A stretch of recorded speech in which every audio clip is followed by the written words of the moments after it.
So today does anybody know what today is? Last day of Passover. Friday! Yeah. It's what? Last day of Passover, that's right. It's the last day of unleavened bread.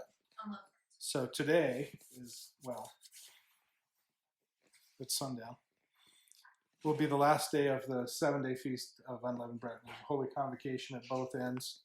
Passover on the first day, and today, well, after the sun goes down, until tomorrow at sunset, is a holy convocation. So I don't want to see any of you guys working. You need to take it easy, Dan. So that'll be good. So do you know what else happened today? Parting of the Red Sea was today. Yeah, the Reed Sea. That was today. So 3,300 years ago, Exodus 15:1 goes like this. Then sang Moses and the children of Israel this song unto Yahweh. He spoke, saying, I will sing unto Yahweh, for he hath triumphed gloriously. The horse and his rider he hath thrown into the sea. And then down in verse 20 and 21, and Miriam the prophetess took the sister of Aaron, took a timbrel in her hand, and all the women went out after her with timbrels and dances. And Miriam answered them and said, Sing unto the Lord that he hath triumphed gloriously. The horse and his rider he hath thrown into the sea. So chapter 15 of the book of Exodus is basically this song that they sang after, and think about what they seen.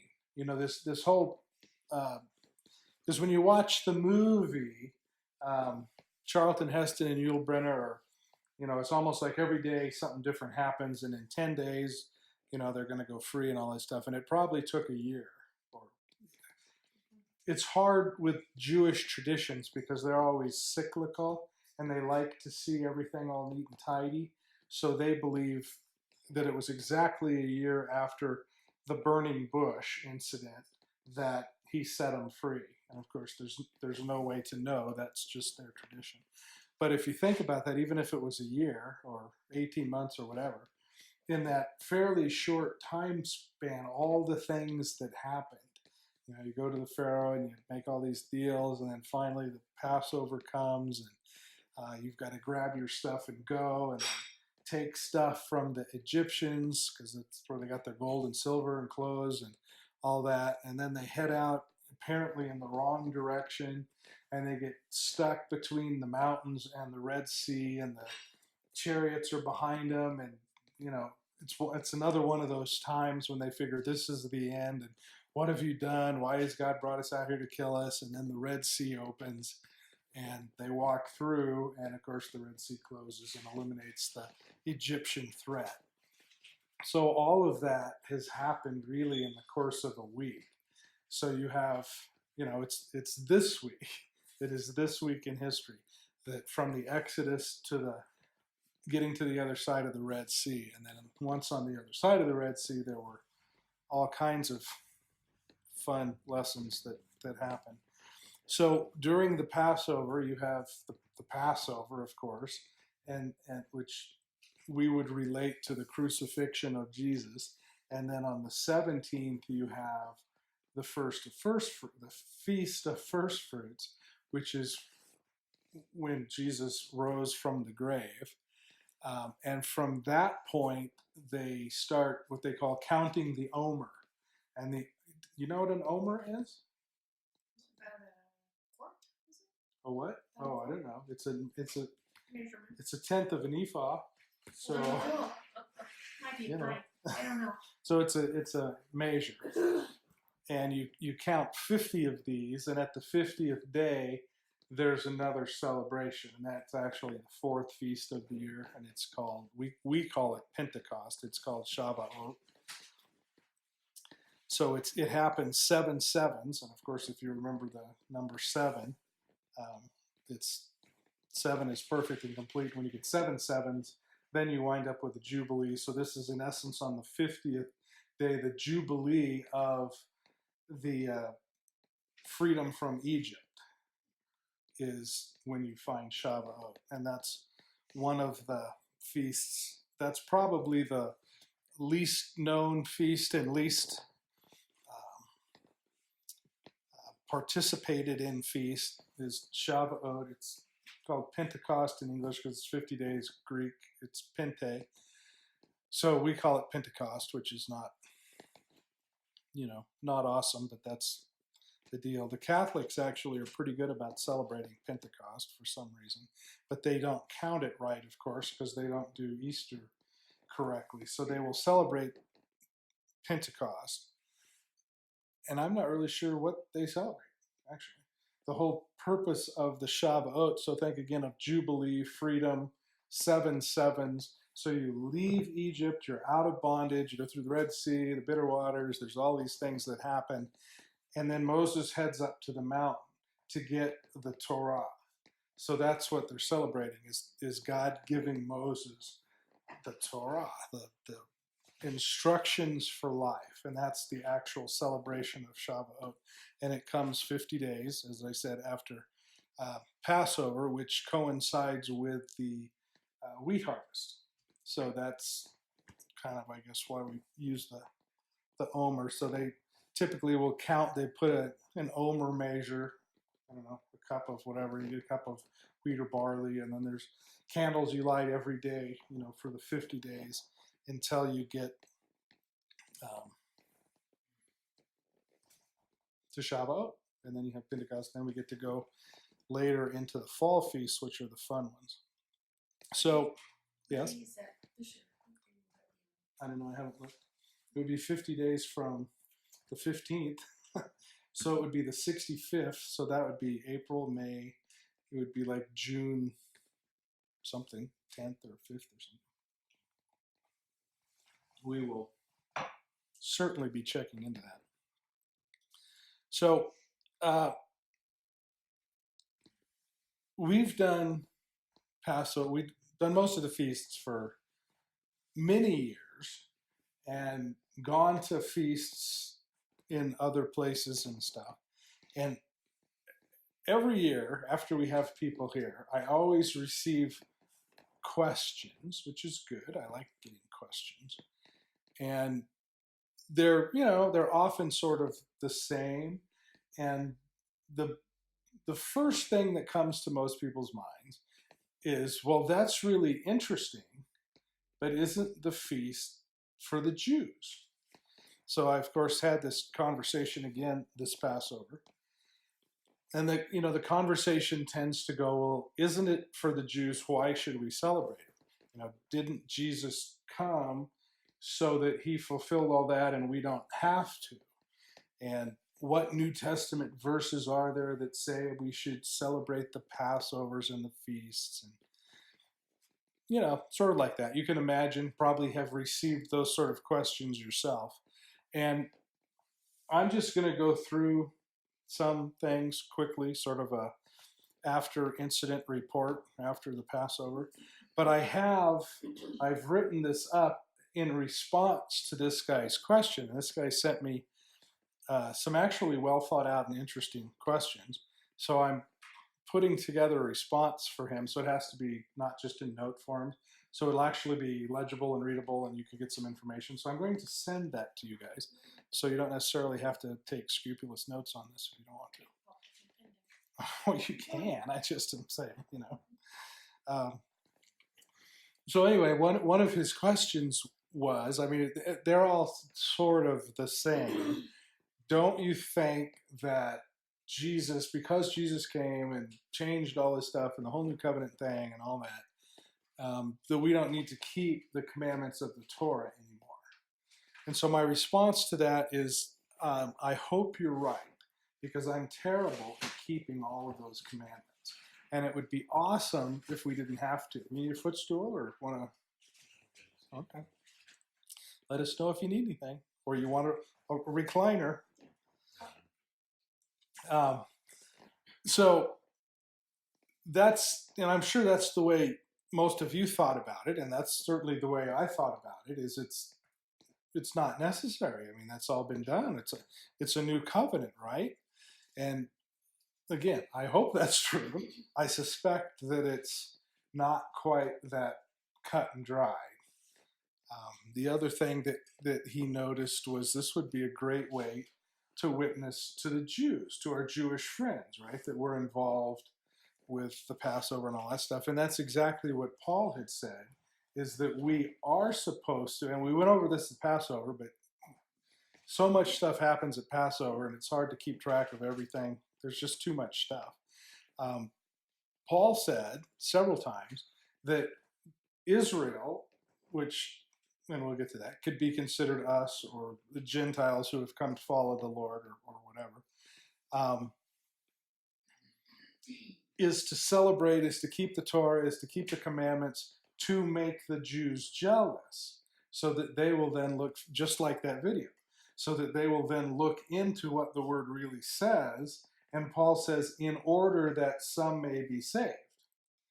So it's, and I, again, I don't know if you heard this, even if I even said it or not, but at the Passover, Paul's words indicate we should keep the Passover, we should keep the Torah, we should watch the commandments, not just for us, but as it's our duty in order to teach the Jews the truth. And that's kind of the way he looked at it. And I absolutely think that's true. I can't tell you how many places I've been and people I've talked to, because of course everybody in this valley who has money is Jewish. So I get tons of opportunities, and my business card has on the back Psalm 40. And I purposely put, my company name is New Song.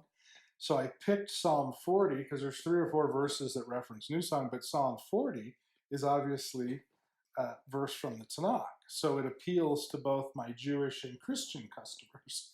And they don't really know where this is going until they engage me and we get to talk about it. But that's basically following Paul's instruction that we should know about these things in order to make the Jews jealous, so that they look into it, just like we saw in that video, so that they look into it, and once they're confronted with the truth, how do you deny the truth?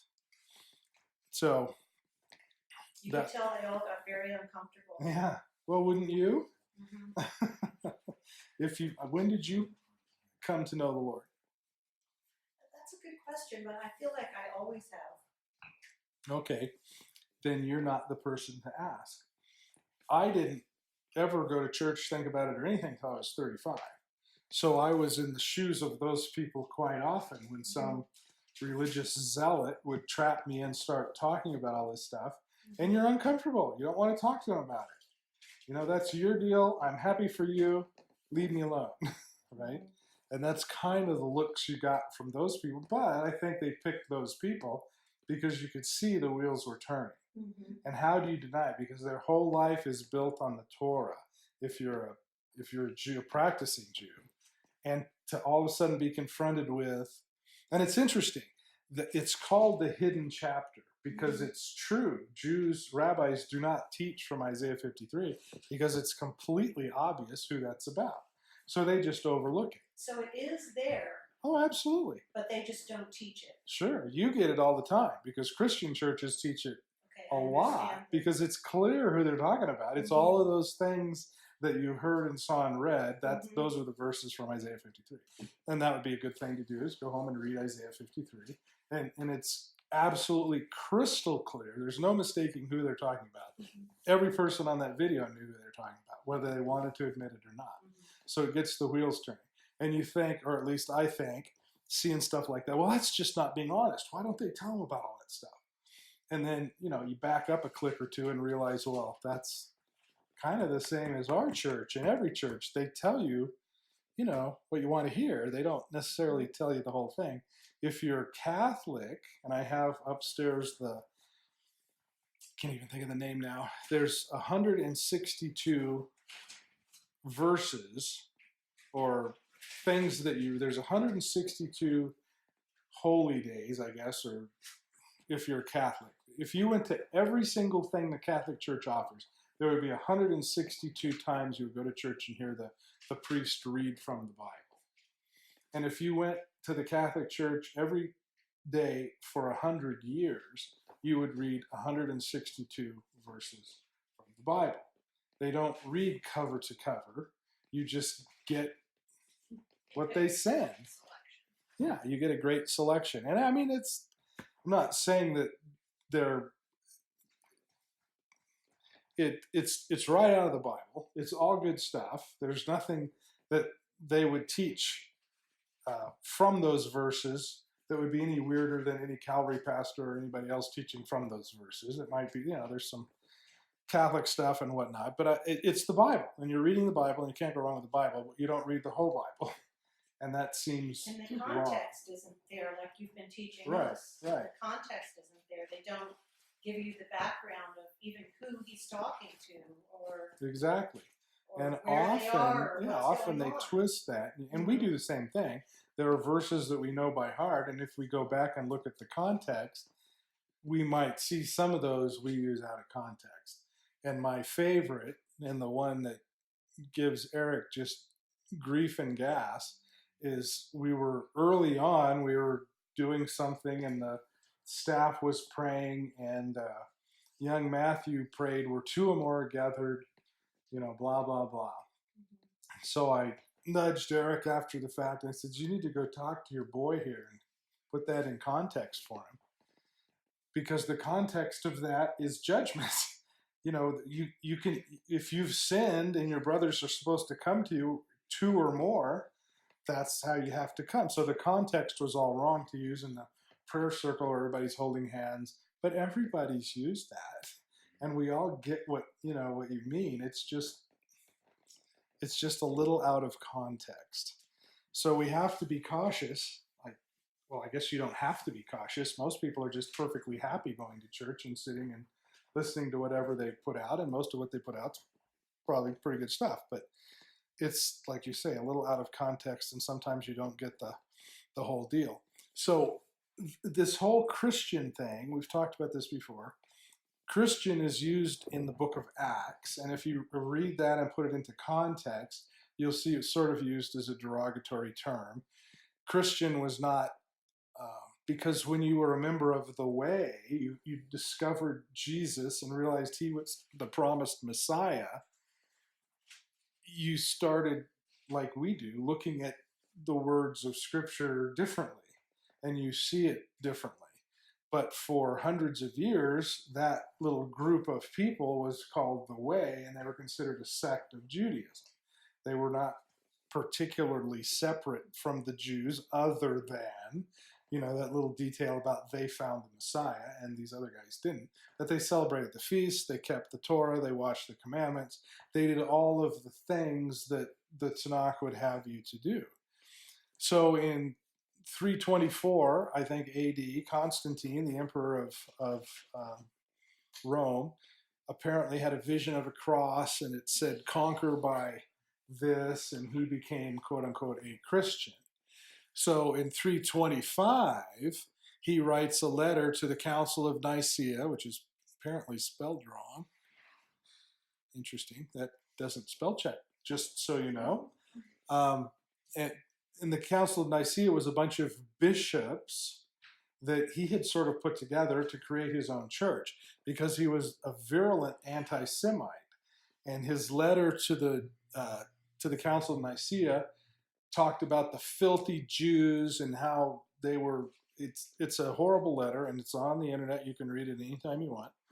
And that was we need to separate from the Jews. We need to take the things that they do and still do them, but do them in our way. And this is not a new idea. It's been going on since God was God, but it's always a bad idea. So Constantine started separating the church from the people of God. In 336, his Pope Julius wrote another edict. And again, all of this is available online if you want to read the exact. This is the paper trail, basically, of how we got to where we are from where we were. So Pope Julius writes a thing saying, look, we're going to swap the days for Passover and Ishtar and all this other stuff. Jerome, for the first time, uses the term Christian in a good sense, as though separating yourself from the people of God is somehow a good idea. 582, Pope Gregory, who actually, by all accounts, was a pretty good pope and did his best to follow the Lord and tried to stop all the, because you got to be pope by having money, and you got to be a bishop by having money, and all this. So he tried to stop all that, and he wasn't a bad guy, but he wrote in 582 or near there why we needed to, and this was all in conjunction with changing the calendar. Pope Gregory is the guy that went to the Georgian calendar from the Julian. Pope Julius, right? Pope Gregory, Julian, Georgian. So they changed the calendar. So while he's changing the calendar, he just wants to reiterate this whole Ishtar thing. So now we can get the date square. And that's how Easter came to be on the first Sunday after the first Friday after the spring equinox after March 21st, or whatever the rules are. Sometimes, not always, but sometimes. And then in 1451, Pope Nicholas issues another edict that says any Christian caught worshiping or doing anything Jewish would be put to death, and their property would be foreclosed on and all that. So it goes from Constantine saying, I think we should separate, all the way down to 1451 when it's, if you keep doing this, we're going to kill you. So all that time, these members of the Way were still celebrating the feasts, were still sticking to the Torah. It never went away. But because the Catholic Church, which became all that there is, said we want to separate from the Jews, the people maybe like us, if we had lived in the Middle Ages in Europe and people found out what we believed, we would be killed. And when the various popes, and this was I think in the 1200s, would send the Crusaders out 12 to 1400 to the Middle East to kill all the Jews and do all the things that they do. They would have contests to stack as many Jewish babies as they could on their sword and all of this. On their way to the Middle East, they would raid villages, because there were villages that didn't follow the Catholic line, and they would burn them to the ground and kill everybody there and take their lands, which is basically how the Catholic Church got all their money. So, well, that's not the only way, but that's certainly one of the biggies. So they were no friend to the Bible, and they're still not awesome friends to the Bible. So in that sort of setting, there were always people who could read, and remember, until the 1500s, you didn't have a Bible. I mean, yeah. When did Gutenberg print the first Bible? 1540 or something? So it's not like everybody had one. So it was difficult to actually be able to read the words of God, which is how the Catholic Church was able to prosper, because most people didn't have a Bible. That's right. And they would do, we all have Bibles. I have, 30 of them sitting on the table. Mm-hmm. But they would do what we do. We just go to church and listen to God and go, oh, well, that's awesome. Let's do that. Because they didn't have a Bible. At least we have them and can look it up if we choose to. But in light of that situation, and obviously we could spend a 4-year college career going through all of this, and some of it's interesting and some of it's just unbelievably painful, and some of it you just scratch your head and go, what? How stupid were A, the people who are being martyred, and B, the people who are martyring them? Like, did they not read? But anyway, then we got the reformers, Luther and all those guys. Well, they were anti-Semites as well, because they were raised in the Catholic Church, and there were a few things that they determined that the Catholic Church was doing wrong, and they put up a big fuss and changed a few of those things. But basically, they're still Catholics. Lutherans are still Catholics. They're all Catholics except for a couple of little details. So the Reformation wasn't, they didn't reform anything. They certainly didn't bring it back to the Bible. So in the face of all this, there were a bunch of people in Europe who could not tolerate living that way. And they moved to the Netherlands, they moved to England, they would move to all these different places trying to find religious freedom. And of course, they never found it. So eventually, they packed up a boat and they sailed until they couldn't sail anymore, when they crashed into Massachusetts, which of course wasn't called Massachusetts then. And they started the Plymouth colony. Now, Englishmen had been there. This was the fourth group of English people, I think, that arrived on the continent. But the previous three groups, and Peter Marshall has two wonderful books about this, The Light and the Glory and the, I can't remember the name of the other, but it's the something and the something. One of them is, say, from the 1400s to the mid 1600s, and one is from the mid 1600s to, I think, the 1800s. And they're delightful historical books, but they chronicle all the people who've landed in America. And all of these groups that came, when they got their financing in England or Spain or wherever they came from, the financing came because they said, we're going to this new world and we're going to bring our religion, Roman Catholic, with them and save these natives. Well, they would hit the land and they all died. So they sent another group some years later. They hit the land, they all died. They sent a third group, they hit the land, they all died. So finally, these Quakers and Puritans, who weren't associated with any name brand religion, any name brand country, they sort of self-funded this. They got on a boat and they were Christians. I mean, they were believers. So they got on a boat, landed in America, and acted exactly like you would expect a believer to act. You know, they did what they could to help the natives, and the natives would help them, and many of them died, but the colony survived.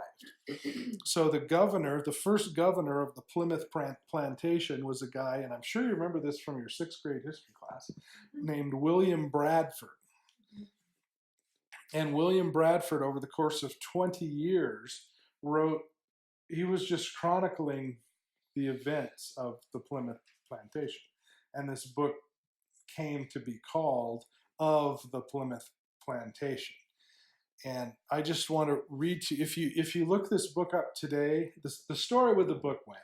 He wrote this thing over the course of 20 years, from 1630 something to 1651 or 60 or something. It was that long ago. It was in the 1600s. And he would write what was happening. And it was just sort of a chronicle. And at his demise, he had finished the book and he handed the book to his son.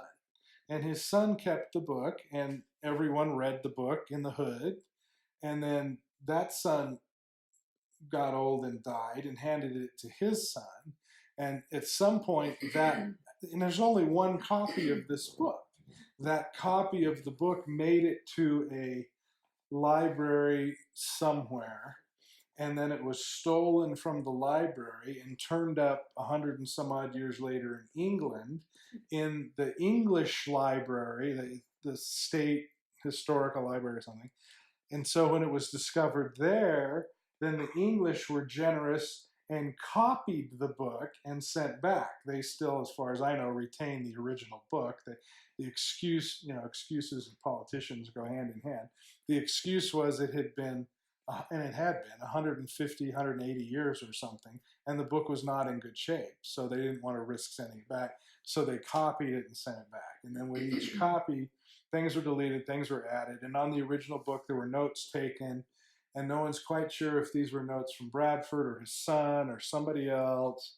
So some of those notes made it into the book, some didn't, and all that stuff. But anyway, the first 20 pages or so of the original book were written in Hebrew at the hand of William Bradford. And let me just read what he said.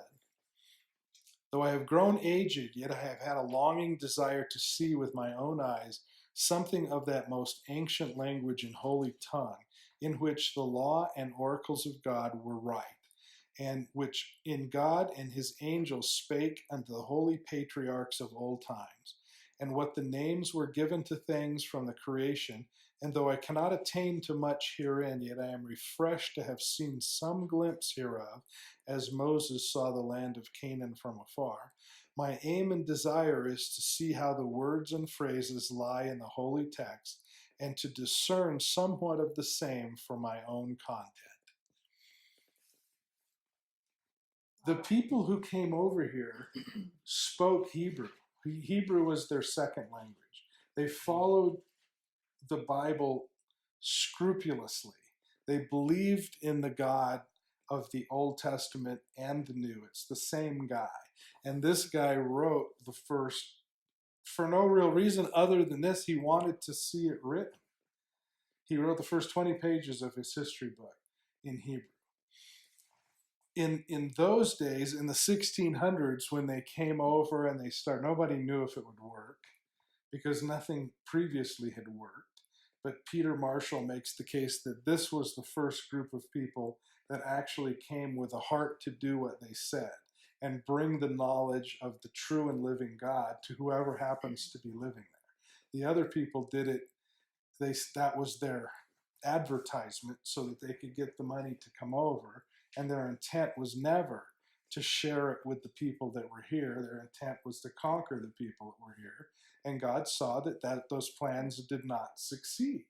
This group comes over with a good heart, or apparently a good heart, to actually do these things, and they survive. And Peter Marshall will make the case that that is at the hand of God. It's not some coincidence or accident. But anyway, in the 1600s, after the plantation, they knew they weren't all going to die. People were born, food was being grown, they were actually making a life for themselves. The discussion came up, well, at some point we're going to have to start our own country. And of course, there's a lot of things that would be involved in that. One of the things is, well, what language should we speak? And there was an actual discussion: should the language of America be Hebrew or English? That's how much that it was second nature to them to speak Hebrew, to understand these things. And I just look at that and think how far we have gone from. And it seems like, oh, that's been so long ago, but it hasn't been that long ago. It's been 350 years. And we've gone from everybody in the country understanding Hebrew and respecting the Lord in that sense to this place now that where this Stacey Abrams lady, who thinks because she can't win an election she deserves to be president, she said the other day on national TV, so that everyone can see, when they were having the discussion about a baby being born, it's alive, and we'll let it sit depending on if the mom wants to kill it or not. And if she wants to kill it, we'll kill the baby. Well, some governor suggested that that might be illegal and wrong and certainly immoral. And they wrote a law saying absolutely not. And that's, a lot of states are following suit, where the first trimester thing, the heartbeat bills, all that stuff, all sort of came out of this. So she's commenting on this governor who said absolutely not. And she called him evil because he thinks you shouldn't be able to kill your own baby. That's how far we've come. And the Bible says at the end times, evil will be called good and good will be called evil. And she, I mean, we can cite a million examples of that, but she actually said the words, came out of her mouth, that is evil. She's got the thing so backwards, but that's the way the world is. And I can't help but think part of that. How they can say that that's not murder. It's If impossible to even think it. Breathing air, then it's alive, and killing it is murder. Exactly. I don't know. But the fact that she calls good evil and evil good just sort of put the last nail in the coffin for me. Sure does. Thanks for pressing us along the way. Well, hopefully we'll be getting out of here soon. But you do have to know that all these things have to come to pass for the Lord to return. If everything is good and everybody's speaking Hebrew and everybody's, following the things of the Bible, the Lord's not coming back. So things have to become so bad and so backwards that the Bible says no flesh would be saved. And we're not quite as bad as that yet, but I think we're heading in that direction. So on one hand, it's depressing and it's bad, and how can people think that way? On the other hand, you have to understand that this is good. And God has this under control, and if if he can figure it out, I don't need to figure it out, and I suspect he can. So when I was their choice to make the language English was really the beginning. the beginning of the end, very slow slide probably. down. Yeah, if Because they had did buckled have down them in and Hebrew, they would have taught their children, and the children would have taught their well, and they did teach their children. I would imagine that most of their children could speak Hebrew as well. And but over generations. but yeah, over generations it was lost. Just in the same way that over generations the meaning of the Old Testament has been lost. We don't, and that was again. This is all going back to my conversation with this guy. We were talking about this, and we were talking about the Jew thing. This is for the Jews, and Jesus. We don't need to do that anymore. And we were talking about the Passover, and that's Exodus 12. And he says, well, in Exodus 12 it says Moses said, or God said to Moses, and he knew this, so this is good. God said to Moses, "Speak to the congregation of the Jews." No, he didn't. He said, "Speak to the congregation of Israel." Well, to a 21st century Gentile American Christian, that doesn't make any difference. Israel is Jewish, and Jewish is Israel. And so, context. Yeah, well, and to be fair, the term Israel, as used in Scripture, can mean the man Jacob. It can mean national Israel and the people who live there, which are mostly ethnic Jews, or it can mean Gentiles who have come to follow after the Lord of Aram, Yaakov, and Yitzhak, right? Mm-hmm. So it's context. But his whole basis on why we don't need to celebrate the feasts was because it's for the Jews. And I guess I hadn't really thought that through in all these years, but you boil it down, that's exactly what most Christians think, is it's a Jewish thing, and we're not Jewish. Well, it doesn't say Jew, it says Israel. And if they understood what Israel means, they couldn't make that argument. So where we went was, and I've never counted these, I should. I said hundreds, it may only be many dozens, but it's an amount of time. If you ever read the Old Testament, the Tanakh through, there will be at least dozens, maybe hundreds of times it uses the phrase Judah and Israel, or Israel and Judah. Well, if they're the same, they wouldn't say it that way. Why would you say the Jews and the Jews? Israel and Judah are two completely different people groups. So you've got Judah, which is where the English term Jew comes from. Mm-hmm. Judah is the Jews. That refers to the Jewish people. And as you read through, and specifically 2 Kings chapter 11, maybe, the story of Rehoboam and Jeroboam, the two kings, and you can read the whole story of, and that's where Israel separated into Judah and Israel and all that. Well, the chapter starts with these two both saying, I desire to lead this country and to serve God and to, all this, and their hearts were in the right place, and they wanted to bring all the people to the foot, well, not to the foot of the cross, but certainly to the foot of the Lord, and they wanted to do the right thing. And Rehoboam went one way and Jeroboam went the other. And they did exactly the opposite of it. They tried, but one of them, because he was Israel, he didn't have Jerusalem as part of his property. He had to do his own feasts at his own place. So he did them on different days and all that. And then the other guy who had Jerusalem stuck exactly to the Torah and to the law. And so you get this sense, to make a 30-hour program shorter, you get the sense that Judah are the Jews, that they stick to the Torah like these people we saw in the video scrupulously, but they've missed the Messiah. And Israel is the people, like us perhaps, Gentiles, who we've certainly discovered and hold to the Messiah, but we're not that good on the instructions and the rules. So throughout history, you see Judah and Israel. And it's because they're two completely different people. But Ezekiel and Paul, excuse me, and other places tell us that at the end, the Lord is going to make the two one. So, excuse me.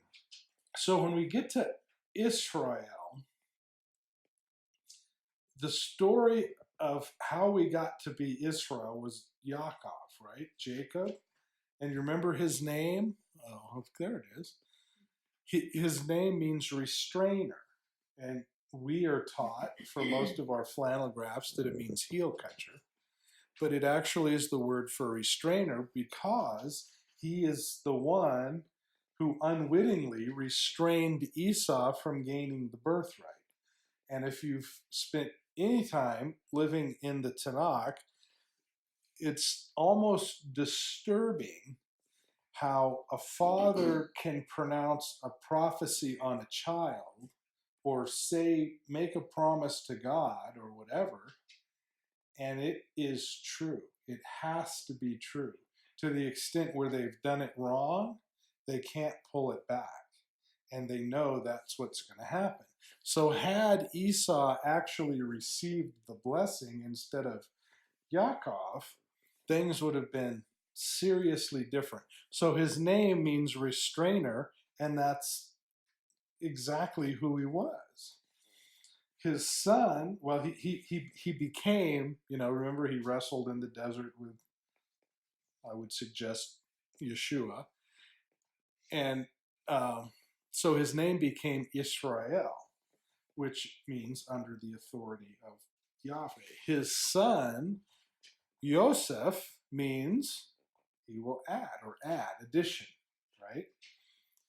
And he is the one that saved all of Israel when he was sold into slavery and thrown in jail. And you know the whole story. He spent 60 some odd years being mistreated, if you will, on purpose so that he could be in the position to save all Israel. And then his son, he has two sons, Ephraim and Manasseh.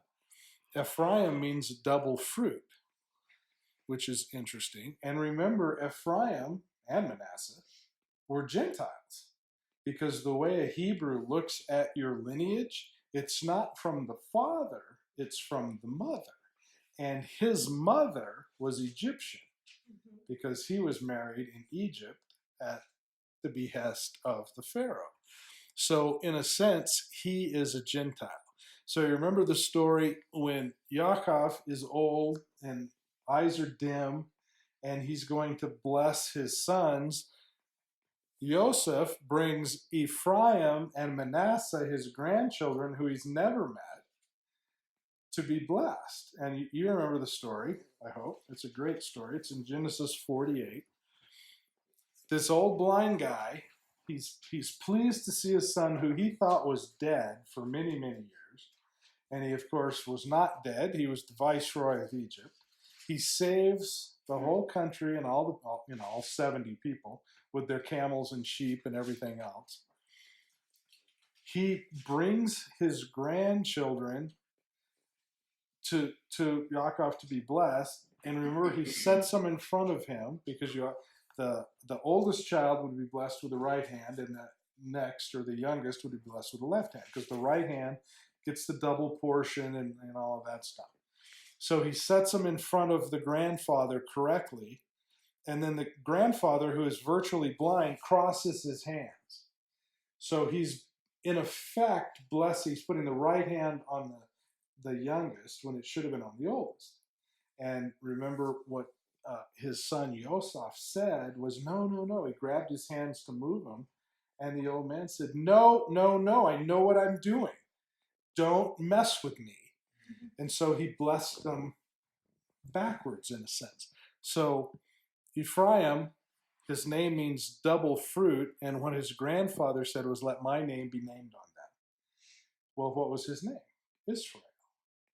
So when you're reading scripture and you read, or especially in the Tanakh, but even in the Second Testament, and you read Ephraim, or you read Joseph, or you read Jacob, or you read Israel, it's the same group of people. And that is the group that's opposite of the people group of Judah. So it goes back to 21st century American Christians do not tend to see Israel and Judah as being different. But they are. They're drastically different. And if you don't get that, you're never going to see the things like Ezekiel 37 and Romans chapter 11 and so many of these things. Elijah, Caleb, Ruth, Rahab, Cornelius, and I might add Ephraim, were all Gentiles who followed after the God of Abraham, Isaac, and Jacob. Right? They became, we would term it as they became Jewish, but that's not true. They were Israel. They were Gentiles who followed after the God of Abraham, Isaac, and Jacob. Well, I would suggest every person in this room falls in that category. We follow after that same guy. But the difference is, in those days, those Gentiles kept to the Torah. They kept the commandments, they kept the feast, just like the Jews did. They were, in essence, the same, other than they saw the fulfillment of the prophecies in the Tanakh. So Revelation 12:17 says, and this is talking about the woman who rides the beast, or not, she gives birth to this child who's born with a rod of iron. He'll rule over the nations, and the beast is waiting for her to give birth so he can devour her and all. So it's clear who this child is. And in 12:17, it talks about, in essence, this child, the remnant of her seed, which keeps the commandments of God and has the testimony of Jesus.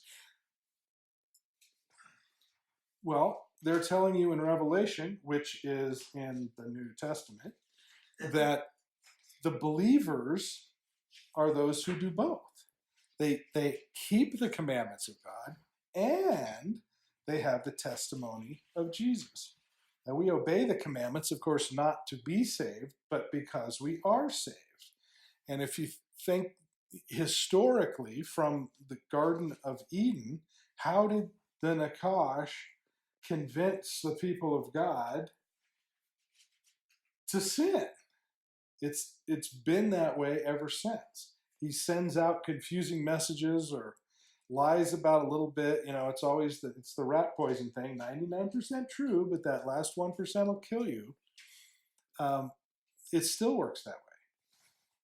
So when we hear or do or think things like, oh, I don't need to worry about that or to deal with that or to know about that, I would suggest that perhaps we would be better off if we did, because that's exactly how the enemy works. So if you wanted to read 1 Kings chapter 11, that's the story of Rehoboam and Jeroboam, and it gives you some sense of Israel and Judah. And just look at how they act, and you'll see they both had a heart to follow the Lord, and neither one did. So the picture is neither are right, but both together could be right. So you get down to Ezekiel 37, it's that chapter about the two sticks. The Lord asks Ezekiel to look and pick up the two sticks, and one is named Israel and one is named Judah. And what does he do with the two sticks? He's told to bring them together, and the Lord turns them into one stick, which is exactly what the Lord does. There's this whole undercurrent throughout the whole Tanakh of the Lord cannot take one of each. He has to make one like the other.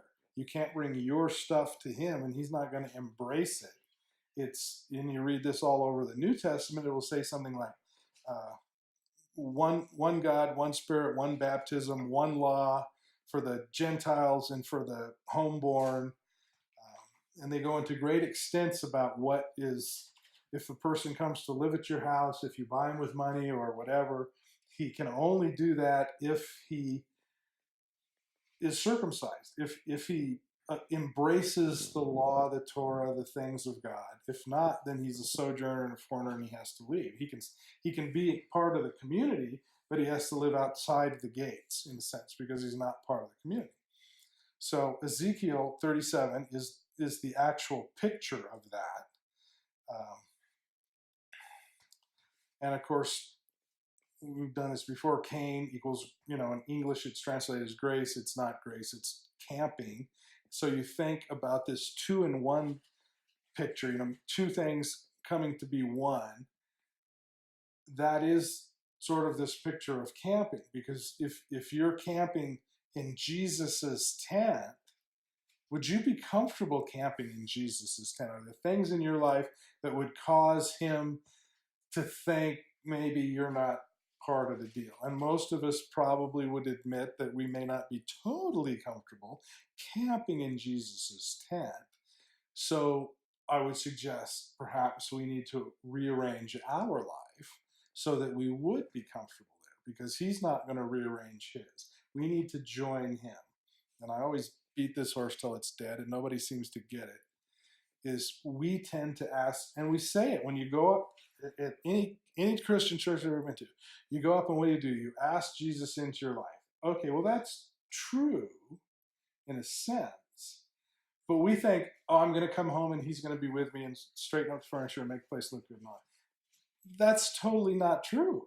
You need to join him in his campground, and with Abraham and Moses and Rivka and almost anyone in Scripture, they left their father and their mother. In Genesis chapter 2, we get this, you got to leave your father and your mother thing. These people all left their father and their mother, their country, their nativity, and they joined God wherever he was. They followed him. Romans chapter 11 is that section about, and it's a great section, about the two olive trees. You've got the wild olive tree and the natural olive tree. And everyone would agree Gentiles are represented by the wild olive tree. Does anybody have an issue with that? Is that correct? Is that your understanding? We are the wild olive tree. Then why do we expect Jews to become Christians? Because Paul, Ezekiel, Hosea, Malachi, most of the Tanakh is talking about we need to join them, not them join us. Paul says we are the wild olive branch, and we will be grafted into the natural tree. We join them. They don't join us. But we all think, oh, God's going to come into our house and fix everything up, and I can keep doing everything I've been doing, live exactly the same way I've been doing. But you know what? I'm going to give $3 a week into the church plate, and it's all going to be good. Well, that's not actually true. So Malachi, we've read this 100 times. At the end of days, he shall turn the hearts of the fathers, he shall turn the hearts of the fathers and will turn the children. Oh, I don't know, I wrote it wrong. He shall turn the hearts of the fathers, and that's wrong too.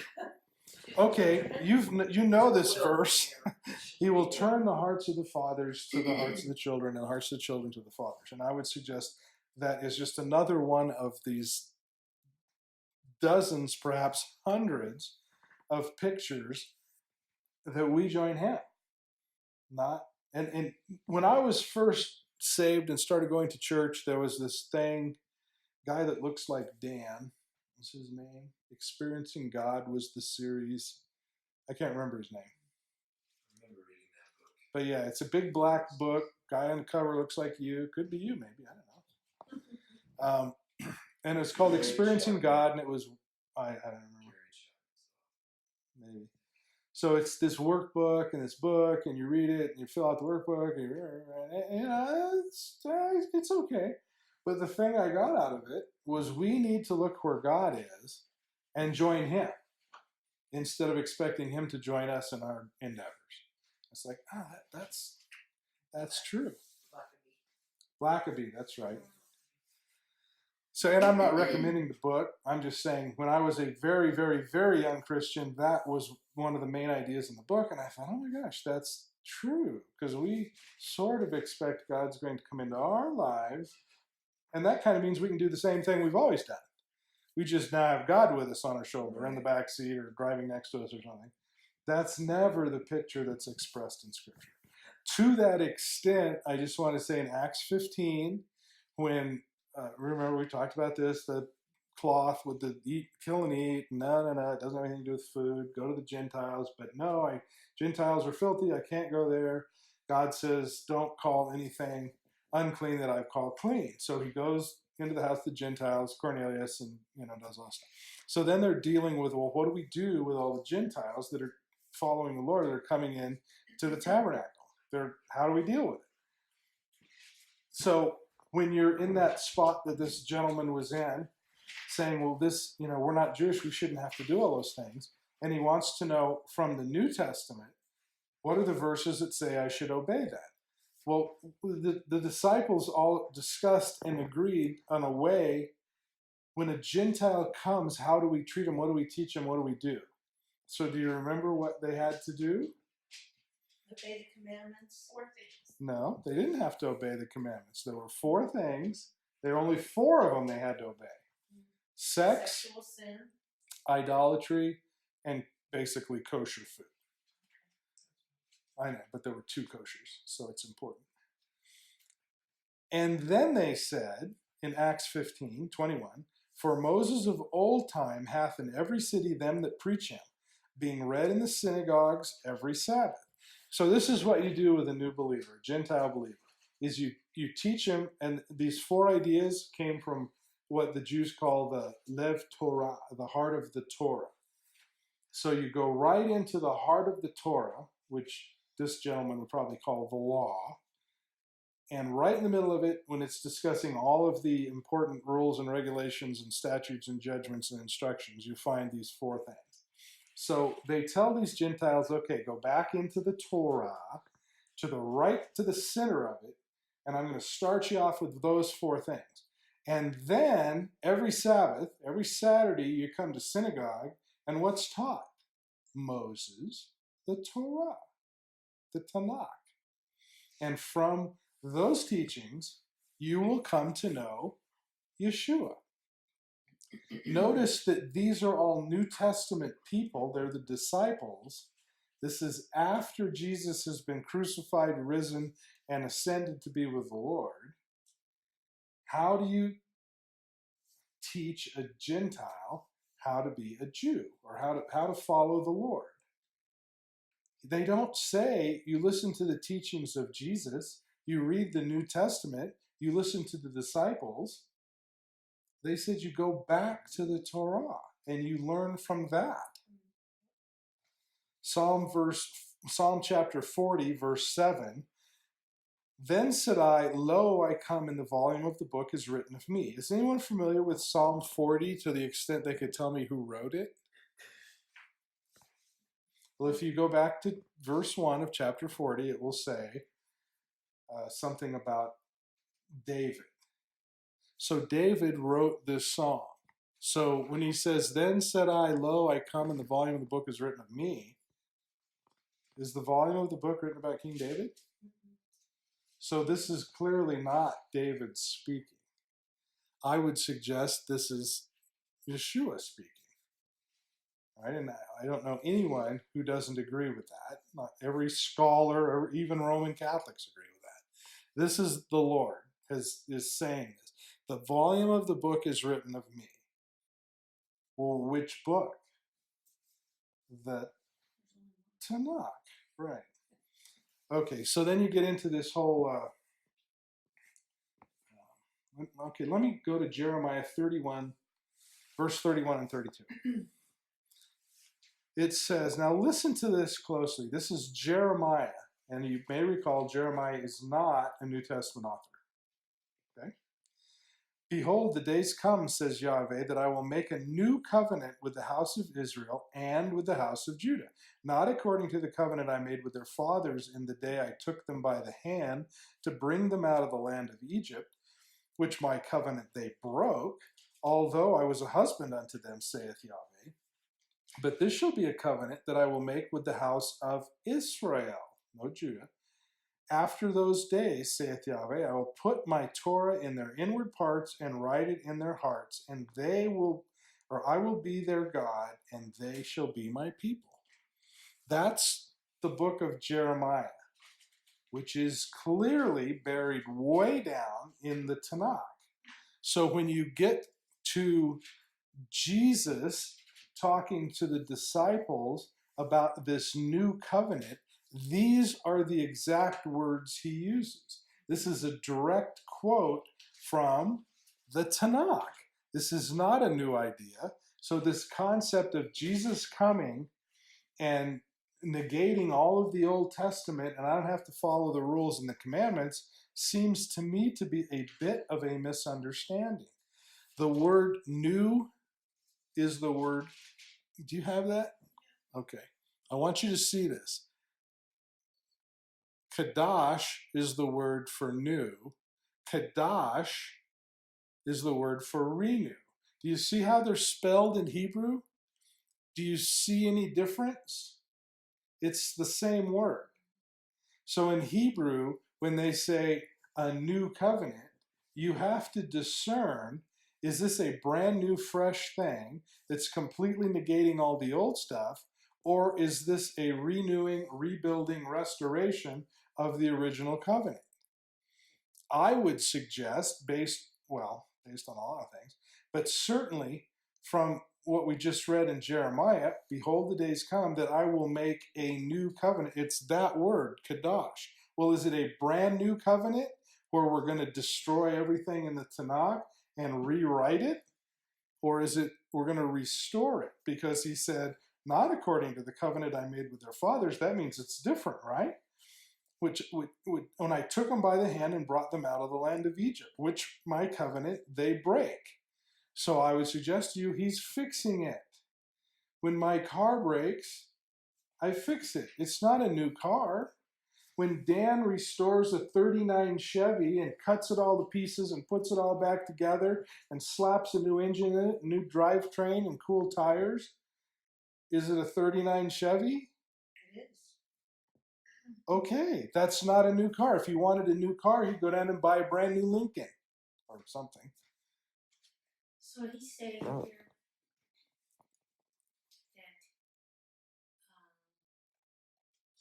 this shall be the covenant that I will make with the house of Israel, because he already has the covenant of Judah.